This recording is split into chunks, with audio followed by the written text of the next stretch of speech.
Hi everyone, I'm Nimnaga K. ഇന്ന് ഞാൻ പുതിയൊരു ടോപ്പിക്കായിട്ടാണ് വന്നിരിക്കുന്നത്.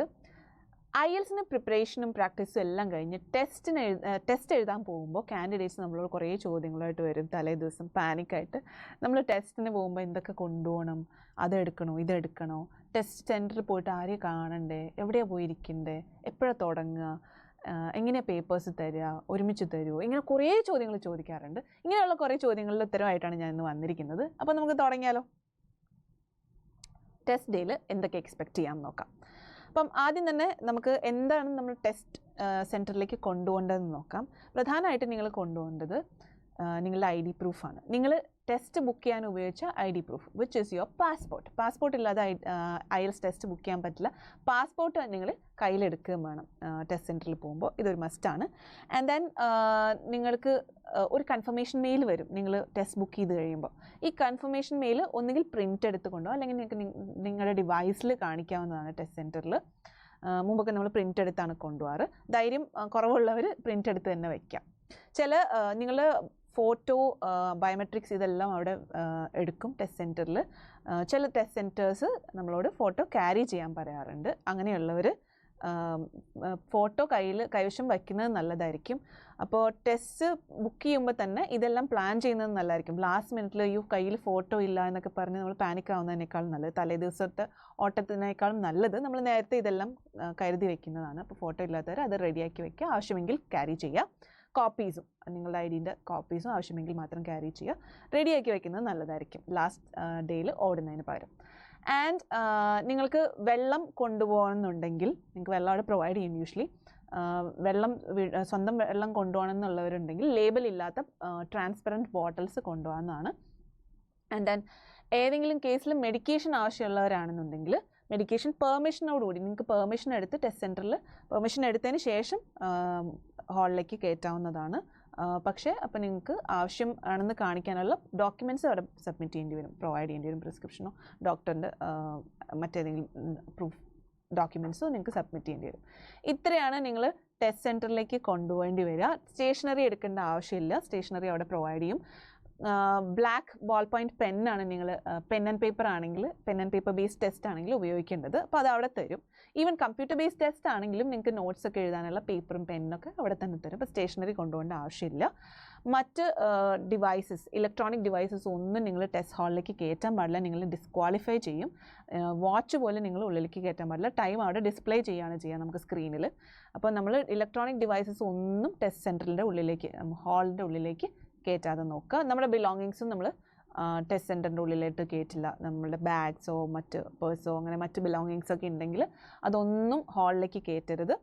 അത് നിങ്ങൾ അക്കമ്പനി ചെയ്യുന്ന ആരെങ്കിലും ഉണ്ടെങ്കിൽ അവരെ ഏൽപ്പിക്കുക. അല്ലെങ്കിൽ നിങ്ങൾക്ക് ചില ടെസ്റ്റ് സെൻറ്റേഴ്സ് ലോക്കറൊക്കെ തരാറുണ്ട്, അവിടെ വയ്ക്കുക. സോ എന്ത് കൊണ്ടുപോകണം എന്ത് കൊണ്ടുപോകണ്ട എന്ന് നമുക്ക് മനസ്സിലായല്ലോ. ഇനി നമ്മൾ നോക്കാൻ പോകുന്നത് വാട്ട് ടു വെയർ എന്നാണ്. വാട്ട് ടു വെയർ എന്ന് പറയാനായിട്ട് IELTS അങ്ങനെ പൊതുവെ റെസ്ട്രിക്ഷൻ ഒന്നും പറയുന്നില്ല. ഇന്നത് ധരിക്കാൻ പാടുള്ളൂ, ഇന്ന വസ്ത്രം ഇടാൻ പാടില്ല, ഇന്നത് പാടില്ല എന്നൊന്നും പറയുന്നൊന്നുമില്ല. ഒരു റെസ്ട്രിക്ഷനും ഇല്ല നിങ്ങൾക്ക്. പക്ഷേ നിങ്ങൾ പൊതുവേ നമ്മൾ ടെസ്റ്റിന് പോകുന്നവരോട് പറയാറുള്ള ഒരു കാര്യമുണ്ട്. ചില ടെസ്റ്റ് സെൻറ്റേഴ്സിൽ തണുപ്പൊക്കെ കൂടുതലായിട്ട് ഫീൽ ചെയ്യും. നമ്മളങ്ങനെ കോൾഡ് ക്ലൈമറ്റിൽ ജീവിച്ച് ശീലമുള്ള ആൾക്കാരല്ല.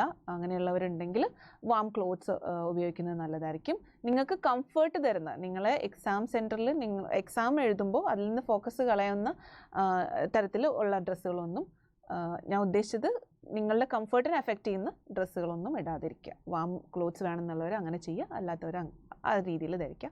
സോ ഇത്രയേ ഉള്ളൂ വാട്ട് ടു വെയർ എന്നുള്ളതിൽ എനിക്ക് പറയാനായിട്ട്. നെക്സ്റ്റ് നമ്മൾ നോക്കുന്നത് what to see before you leave. അതായത് നിങ്ങൾ എക്സാമിന് പോകുന്നതിന് മുമ്പ്, വീട്ടിൽ നിന്ന് ഇറങ്ങുന്നതിന് മുമ്പ് എന്തൊക്കെ ശ്രദ്ധിക്കണം എന്നുള്ളതാണ്.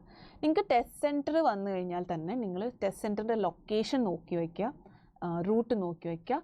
ആൻഡ് എങ്ങനെ കമ്മ്യൂട്ട് ചെയ്യണം എന്നുള്ള പ്ലാൻസ് ഉണ്ടാക്കി വയ്ക്കുക. ആരെ കമ്പനി ചെയ്യണം, എങ്ങനെ കമ്മ്യൂട്ട് ചെയ്യണം, ഇങ്ങനത്തെ പ്ലാൻസ് ഉണ്ടാക്കി വയ്ക്കുക. നിങ്ങൾക്ക് ഏറ്റവും കംഫർട്ടബിൾ ആയിട്ടുള്ള ഒരു മോഡ് ചൂസ് ചെയ്യുന്നതായിരിക്കും നല്ലത്.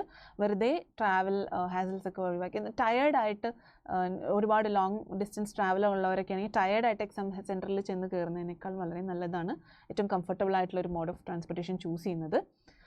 അതും നേരത്തെ പ്ലാൻ ചെയ്ത് വയ്ക്കുക. റൂട്ട്സ് നോക്കി വയ്ക്കുക. ലാസ്റ്റ് മിനിറ്റിൽ വഴി തെറ്റി പാനിക്കായിട്ട് എക്സാം ഹാളിൽ ചെന്ന് കയറേണ്ട അവസ്ഥ ഉണ്ടാവരുത്. അപ്പോൾ അദ്ദേഹത്തിൽ നേരത്തെ പ്ലാൻ ചെയ്ത് വയ്ക്കുക. അറിയാത്ത സ്ഥലമാണെങ്കിൽ അറിയുന്ന ആളുകളോട് ചോദിച്ച് മാപ്സ് യൂസ് ചെയ്ത് ഇതൊക്കെ തീരുമാനിച്ച് വയ്ക്കുക.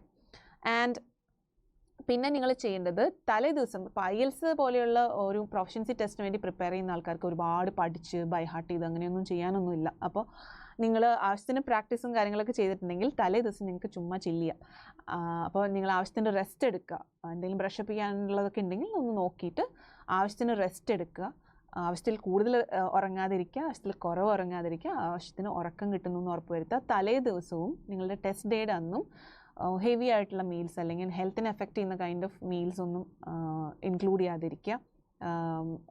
ജങ്ക് ഫുഡോ അങ്ങനെയുള്ള കാര്യങ്ങളൊക്കെ അവോയ്ഡ് ചെയ്യുക. നമ്മൾ ചെറിയ ചെറിയ രീതിയിലുള്ള ഹെൽത്ത് ഇഷ്യൂസ് വരെ നമ്മൾ ഫോക്കസിനെ ചിലപ്പോൾ എഫക്റ്റ് ചെയ്യും. അതുകൊണ്ട് ടെസ്റ്റിന് പോകുന്നതിന് മുമ്പ് ലൈറ്റ് മീൽ കഴിച്ചിട്ട് പോവുക. അത് മീൽ ടൈം പ്ലാൻ ചെയ്യുക. കാരണം ഇപ്പോൾ ഉച്ചയ്ക്ക് ടെസ്റ്റ് എഴുതുന്ന ആളാണ്, 1 മണിക്ക് ടെസ്റ്റ് തുടങ്ങുന്ന ആളാണെങ്കിൽ 11:30ക്ക് റിപ്പോർട്ട് ചെയ്യേണ്ടി വരും. അപ്പോൾ അതിന് മുൻപേ നിങ്ങൾ മീൽ പ്ലാൻ ചെയ്യേണ്ടി വരും. അക്കോർഡിംഗ്ലി പ്ലാൻ ചെയ്യുക.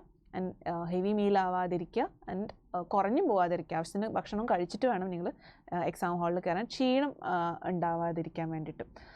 ഇതുപോലെ തന്നെ വെള്ളം, എന്താ പറയുക, ഹൈഡ്രേഷനും പ്ലാൻ ചെയ്യുക നിങ്ങളുടെ. കാരണം നിങ്ങൾക്ക് വാഷ്റൂം ബ്രേക്സ് കിട്ടില്ല ഡ്യൂറിങ് ദ ടെസ്റ്റ്. അപ്പോൾ 2 മണിക്കൂർ 40 മിനിറ്റ്സ് നിങ്ങൾ ടെസ്റ്റ് സെൻറ്ററിൻ്റെ ഉള്ളിൽ, ടെസ്റ്റ് ഹാളിൻ്റെ ഉള്ളിലായിരിക്കും ടെസ്റ്റ് അറ്റൻഡ് ചെയ്യുമായിരിക്കും. ഈ സമയത്ത് വാഷ്റൂം ബ്രേക്സ് നിങ്ങൾക്ക് കിട്ടില്ല. അപ്പോൾ വാഷ്റൂം യൂസ് ചെയ്യുന്നതും പ്ലാൻ ചെയ്തിട്ട് ചെയ്യണം. അതുപോലെ തന്നെ വെള്ളം കുടിക്കുന്നതും അതനുസരിച്ച് പ്ലാൻ ചെയ്യണം. അതിനർത്ഥം വെള്ളം കുടിക്കാതിരിക്കുക എന്നല്ല, ആവശ്യത്തിന് കുടിക്കുക, അത് പ്ലാൻ ചെയ്തിട്ട് ചെയ്യുക. ആൻഡ് വാഷ്റൂം ബ്രേക്സ് ഏതെങ്കിലും കാരണവശാൽ എമർജൻസിയിൽ എടുക്കേണ്ടി വരികയാണെങ്കിൽ തന്നെയും ഈ ടൈം നിങ്ങൾക്ക് ടെസ്റ്റിൽ നിന്നാണ് നഷ്ടപ്പെടുക. അപ്പോൾ ഇതെല്ലാം പ്ലാൻ ചെയ്തിട്ട് വേണം ചെയ്യാനായിട്ട്.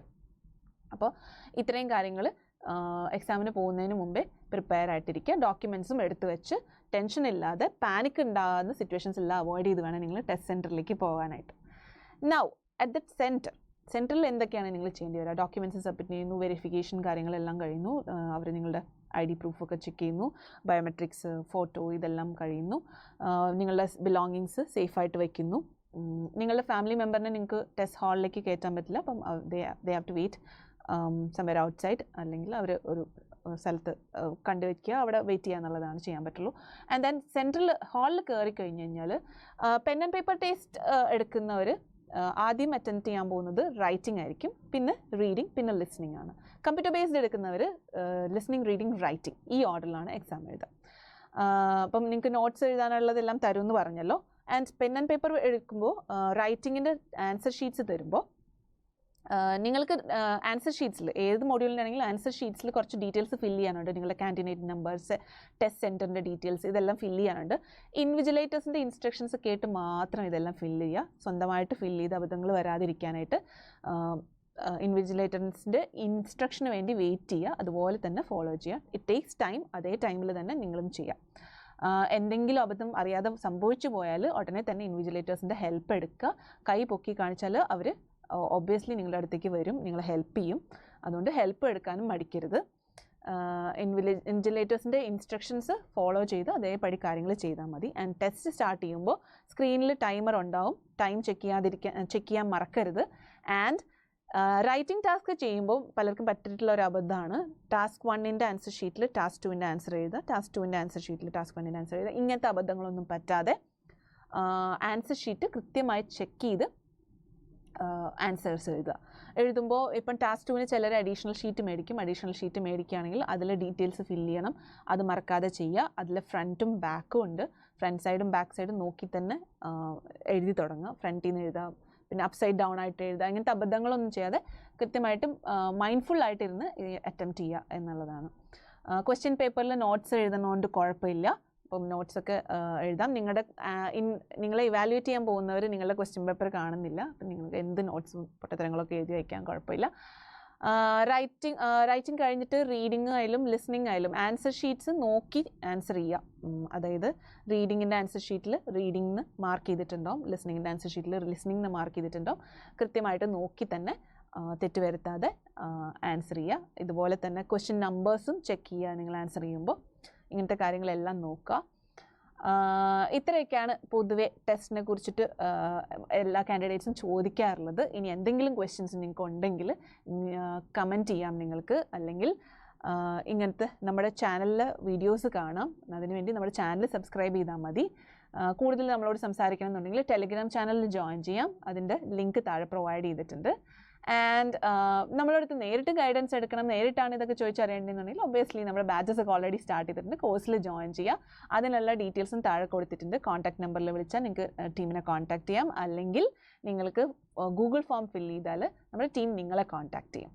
അപ്പോൾ കാര്യങ്ങളൊക്കെ മനസ്സിലായിട്ടുണ്ടാവുമെന്ന് വിചാരിക്കുന്നു. ഇനി എന്തെങ്കിലും ഡൗട്ട്സ് ഉണ്ടെങ്കിൽ please feel free to contact us.